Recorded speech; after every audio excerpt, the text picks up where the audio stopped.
Everyone,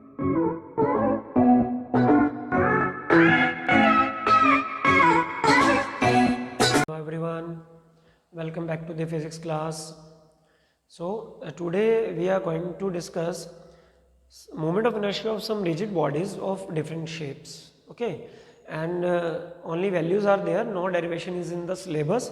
So we are discussing the values only, shape and about the axis, किस axis के about निकाल रहे हैं और उसका moment of inertia कितना होगा उस axis के about. So first of all I am writing the body कि बॉडी की शेप की है. Second I will write the axis कि उस बॉडी की किस एक्सिस के अबाउट आप क्या कैलकुलेट कर रहे हो, moment of inertia. And what about that is moment of inertia. Third हम मोमेंट ऑफ इनर्शिया कितना होगा उसके लिए वो कैलकुलेट करेंगे. Let us discuss the first body. First body is thin rod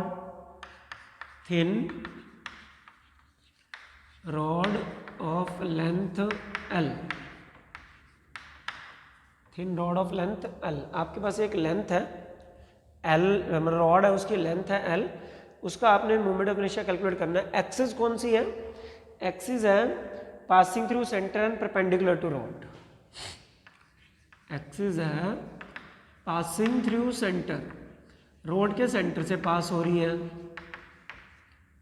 and perpendicular to rod, और rod से perpendicular भी है और एक्सिस के सेंटर से भी पास हो रही है. तो ये आपके पास एक रॉड है, ये इसका सेंटर है, ये एक्सिस है जो इसके सेंटर से भी पास हो रही है, परपेंडिकुलर भी होनी चाहिए. इस एक्सिस के अबाउट आपने क्या निकालना है, मोमेंट ऑफ इनर्शिया. तो रॉड का सेंट्रल एक्सिस जो परपेंडिकुलर उसका मोमेंट ऑफ इनर्शिया होता है, मोमेंट ऑफ इनर्शिया का symbol I, that is 1/12 ml². L length है 1/12 ml². m is the mass of rod, L is the length of the rod, 1/12 of ml². अगर आप central axis के about क्या निकालना चाहते हो, मोमेंट ऑफ इनर्शिया रोड के सेंट्रल एक्सिस का. This is the first shape. Now let us discuss about the second. Second, you have a circular ring of radius R. What is it? That is circular ring of radius R. एक ring है और उसका radius R है, वही same है, passing through centre है, perpendicular to ring आ जाएगा बस यहाँ पे. रिंग के परपेंडिकुलर और सेंटर में से पास कर रही है उस एक्सिस का. और फिगर बना देता हूँ यहाँ पे मैं. ये रिंग, ये सेंटर, इसके परपेंडिकुलर और सेंटर में से पास करिए. एक्सिस के अबाउट आपने क्या निकालना है, मोमेंट ऑफ इनर्शिया. अगर रिंग हो उसके सेंट्रल एक्सिस के अबाउट मोमेंट ऑफ इनर्शिया अगर आपको कैलकुलेट करना है, that is mr². Moment of inertia is mr². अगर थर्ड शेप करें, है यही circular ring of radius R, लेकिन आपने अब निकालना है अबाउट डायामीटर. जो एक्सिस है वो क्या, अबाउट डायमीटर. डायमीटर के अबाउट अगर आपने निकालना है, मतलब ये डायमीटर हो गया इसका, इस डायमीटर के अबाउट अगर आपने निकालना तो सेंटर वाले एक्सिस का हाफ हो जाता है, that is 1/2 mr². Moment of inertia is half of central axis, that is 1/2 mr². अगर रिंग की बजाय हमारे पास अगर डिस्क हो, circular disc of radius R. Disc समझते हो, रिंग जो होगी जैसे कड़ा हो गया, अंदर से खाली होता है, बाहर सरकमफ्रेंस होती है उसकी. जो डिस्क होगी जैसे सीडी होगी, वो अंदर से भी भरी हुई होती है. तो अगर डिस्क होती तो डिस्क का भी सेंट्रल एक्सिस यही सेम, परपेंडिकुलर एक्सिस जो सेंटर में से पास हो, उसका सेंट्रल एक्सिस के अबाउट होता है हाफ mr². देखो रिंग का सेंट्रल एक्सिस के अबाउट mr² और डायमीटर के अबाउट हाफ mr². डिस्क का सेंट्रल एक्सिस के अबाउट ही हाफ mr² होता है, तो जो डायमीटर के अबाउट होगा वो सेंट्रल एक्सिस का हाफ हो जाता है. तो अगर डायमीटर के अबाउट अगर आप इसका निकालना चाहते हो डिस्क का ही, तो डायमीटर के अबाउट क्या होगा, दैट इज का हाफ 1/4 mr². तो रिंग का डायमीटर का रिंग के सेंटर वाली एक्सिस का हाफ, डिस्क का डायमीटर का डिस्क के जो सेंटर वाली एक्सिस है उसका half, that is 1/4 mr². 1/4 mr². Now अगर आपके पास एक सर्कुलर सॉलिड सिलेंडर है, रेडियस आ रहा है, उसकी लेंथ L है. नेक्स्ट हम क्या कर रहे हैं, सिमेट्रिकल सिलेंडर है आपके पास, लेंथ आर है, लेंथ एल है सॉरी, और रेडियस आर है उसकी, तो उस एक्स के सिमेट्रिकल एक्सिस के अबाउट तो क्या करना है आपने, ये सिलेंडर है, ये इसकी सिमेट्रिकल एक्सिस होती है ये वाली जो इसके सेंटर में से पास करे, इस एक्सिस के अबाउट आपने मोमेंट ऑफ इनर्शिया निकालना है। इसका मोमेंट ऑफ इनर्शिया होता है that is half M R square. Cylinder का इसकी सिमेट्रिकल एक्सिस के अबाउट जो मोमेंट ऑफ इनर्शिया होगा that is half M R square.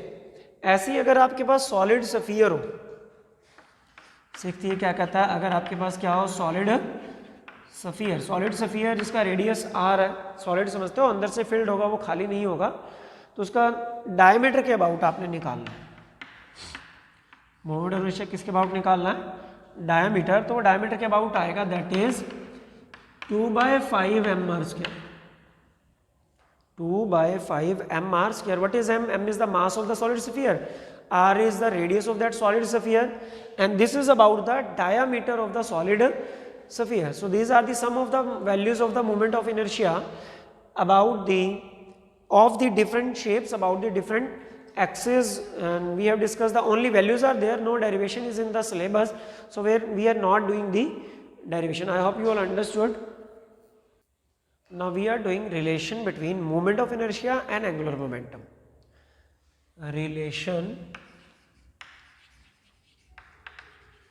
between moment of inertia and angular momentum of a rigid body.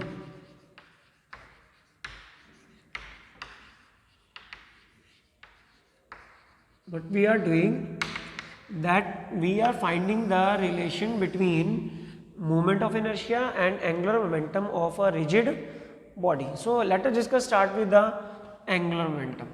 Okay, what is angular momentum? L is P cross R. Angular momentum जो होता है that is P cross R. P is linear momentum, R is the distance of the particle from the axis of rotation. Okay, so what is P? P is linear momentum, and what is the value of P? P is mv. So we can write it as P mv cross R. V की value हमने put की that is mv, linear momentum होता है, cross R. What is V? V है linear velocity और omega होती है angular velocity.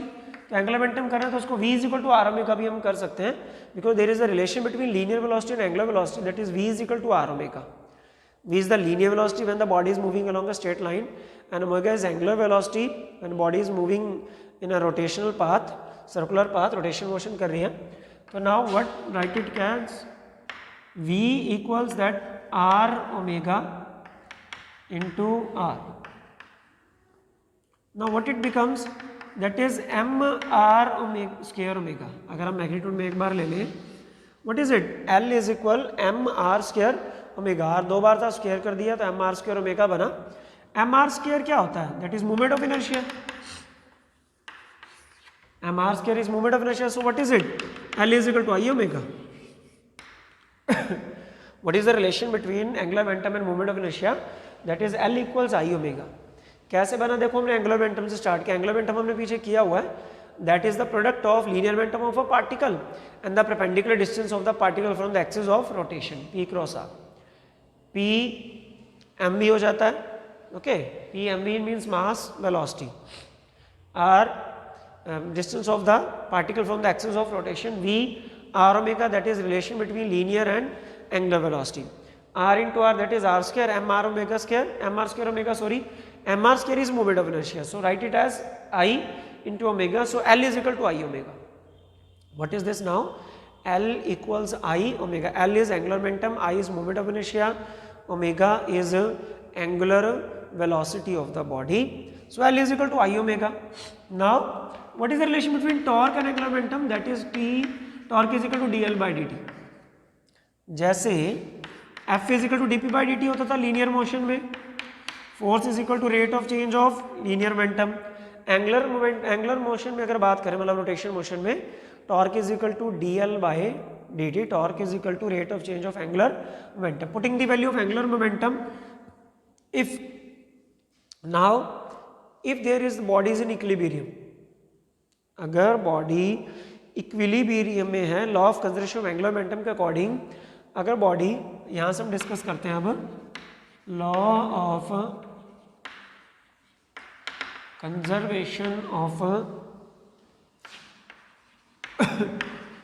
Angular momentum, law of conservation of angular momentum क्या बन जाता है, देखिए इसको, torque is equal to dl by dt होता है। इक्विलिब्रियम में होने के लिए torque must be equal to 0, torque 0 तो dl by dt 0, dl by dt 0 का मतलब L कांस्टेंट, क्योंकि डेरिवेटिव तभी 0 आता है जब एंगुलर मोमेंटम, मतलब कोई भी टर्म कांस्टेंट हो तो उसी का डेरिवेटिव 0 आएगा, तो यहाँ इसलिए 0 आ रहा है, इसका मतलब L कांस्टेंट है। What is L? L means I omega constant, L is equal to I omega होता है, that means I omega constant, I और ओमेगा कांस्टेंट रहना चाहिए। ओके, सो अगर किसी बॉडी के ऊपर एक्सटर्नल टॉर्क नहीं लग रहा तो उसका मोमेंट ऑफ इनर्शिया और प्रोडक्ट जो एंगुलर वेलोसिटी का दैट मस्ट बी कांस्टेंट। अगर मोमेंट ऑफ इनर्शिया कम है तो ओमेगा ज़्यादा होगा, और ओमेगा अगर कम है तो मोमेंट ऑफ इनर्शिया ज़्यादा हो जाएगा।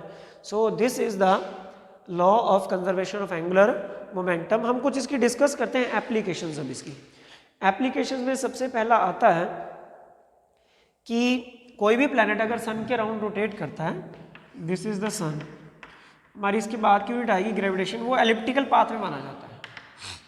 ये एक प्लैनेट है, if a planet is revolving around the sun its path is elliptical. अगर एलिप्टिकल पाथ में रोटेट करते करते जब ये यहाँ आ गया तो एक्सल रोटेशन तो इसकी यही हुई ना, इसके राउंड रोटेट कर रहा है ये, तो इसका आर कम हुआ, मतलब इधर कम है और इधर आर क्या है, ज़्यादा है। आर कम हुआ तो मूवमेंट ऑफ इनर्शिया कम होगा, क्योंकि I is equal to M R square होता है, मतलब परपेंडिकुलर डिस्टेंस अगर कम हो गया तो आर कम तो आई कम, और एक्सटर्नल टॉर्क कोई नहीं लग रहा है, इन दोनों के बीच का फोर्स है वही इसको प्रोवाइड करवा रहा है, टॉर्क एक्सटर्नल लग नहीं रहा है, इंटरनल लग रहा है दो बॉडीज के बीच का। तो इट मीन्स आर कम तो आई भी कम, आई कम अगर एक्सटर्नल टॉर्क नहीं लग रहा तो कांस्टेंट रहना चाहिए आई और ओमेगा का प्रोडक्ट, आई कम तो ओमेगा क्या होगा, ज़्यादा। आई यहाँ डिक्रीज हुआ तो ओमेगा क्या हो जाएगा, इंक्रीज। इसका मतलब जब प्लैनेट सन के क्लोज आता है तो क्या होता है, फास्ट चलता है, उसकी एंगुलर वेलोसिटी बढ़ जाती है, तो यहाँ से फास्टली क्रॉस कर जाता है। लेकिन अगर प्लैनेट यहाँ आएगा तो उसका आर इंक्रीज हो गया, आर इंक्रीज तो एम में आई इंक्रीज तो एंगुलर मोमेंटम, मतलब टॉर्क बाहर से कोई लग नहीं रहा, एक्सटर्नल टॉर्क 0 है, तो एंगुलर मोमेंटम कंजर्व रहना चाहिए। कंजर्व तो आई अगर कम हो गया तो आई ज़्यादा हो गया तो सॉरी ओमेगा कम हो जाएगा, ओमेगा कम का मतलब एंगुलर वेलोसिटी कम, तो इसका मतलब प्लैनेट स्लो चलेगा। तो जब प्लैनेट नियर आता है सन के तो फास्ट चलता है, और जब प्लैनेट दूर होता है तो वो प्लैनेट स्लो चलता है। रोटेटिंग टाइम टेबल, नाउ इसको और एक एग्जांपल है। अगर एक पर्सन एक रोटेटिंग टेबल है, मतलब एक टेबल रोटेट करिए उसके ऊपर खड़ा है और उसने अपने हाथ दोनों ऐसे खोल रखे हैं दोनों तरफ, तो उसका जो हाथ होगा, मैं एक हाथ यहाँ दिखाता हूँ क्लियर, तो यहाँ से लेके एक्सल रोटेशन बॉडी का सेंटर होता है। अगर मैं रोटेट कर रहा हूँ ऐसे तो एक्सल रोटेशन क्या होगा, मेरी बॉडी का सेंटर होगा, तो इसका मतलब मेरी बॉडी के सेंटर से यहाँ तक का जो डिस्टेंस है वो आर बनेगा। तो अभी मैंने हाथ खोल रखा है तो आर ज़्यादा होगा, एक्सटर्नल टॉर्क कोई लग नहीं रहा, मैं अपनी बॉडी की रोटेशन पावर से घूम रहा हूँ, ठीक है, तो आर ज़्यादा होगा तो आई भी ज़्यादा होगा, आई ज़्यादा होगा तो ओमेगा कम होगा। तो अगर मैं हाथ खोल के घूमूंगा तो मेरी स्पीड जो है रोटेशन की वो कम होगी, लेकिन जैसे मैं हाथों को अंदर की तरफ क्रॉस कर लूँगा ये, तो अब मेरा आर कम हो गया, अब सिर्फ यहाँ से कोहनी से सेंटर तक का देखो, पहले हाथ पूरा खोला हुआ था आर ज़्यादा था, अब हाथ फोल्ड है तो आर यहाँ से यहाँ तक का होगा, तो इट मीन्स आर कम हो गया, आर कम हो गया तो आई कम हो जाएगा, आई कम होगा तो ओमेगा ज़्यादा, तो मैं ज़्यादा स्पीड से घूम पाऊंगा। इट मीन्स अगर हम किसी रोटेटिंग टेबल पे हाथ खोल के अगर घूम रहे हैं तो स्पीड कम होगी हमारी, जैसे हम हाथ को फोल्ड कर लेंगे तो स्पीड हमारी रोटेशन की क्या हो जाएगी, ज़्यादा हो जाएगी।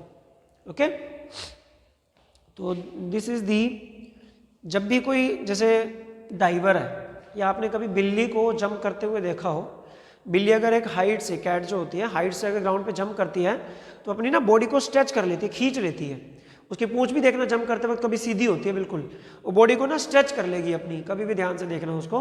स्ट्रेच करने का क्या फ़ायदा है कि उससे जो स्ट्रेच करने से उसका आर जो है वो ज़्यादा हो जाता है, आर ज़्यादा तो आई ज़्यादा, आई ज़्यादा तो ओमेगा कम, ओमेगा कम तो वो कम स्पीड से ग्राउंड पे लैंड करेगी, कम स्पीड से करेगी तो उसको चोट भी कम लगेगी ना, इसलिए वो अपनी बॉडी को स्ट्रेच कर लेती है ताकि मूवमेंट ऑफ इनर्शिया को कम कर सके, मूवमेंट ऑफ इनर्शिया सॉरी ज़्यादा हो जाए और ओमेगा कम हो जाए, कम स्पीड से वो ग्राउंड पे लैंड करे, और अगर कम स्पीड से ग्राउंड पे लैंड करेगी तो क्या होगा, चोट उसको कम लगेगी उसके पैरों में, इसीलिए वो अपनी बॉडी को हमेशा क्या कर लेती है, स्ट्रेच कर लेती है. Okay, so this was some more the application of law of conservation of angular momentum. So this was the topic of today. We have discussed that moment of inertia, angular momentum हमने discuss किया. Some of the bodies का moment of inertia भी हमने निकाला जो regular bodies हैं. And law of conservation angular momentum की कुछ एप्लीकेशन भी आज हमने डिस्कस की. So do practice, prepare notes. Till then, thanks and have a nice day.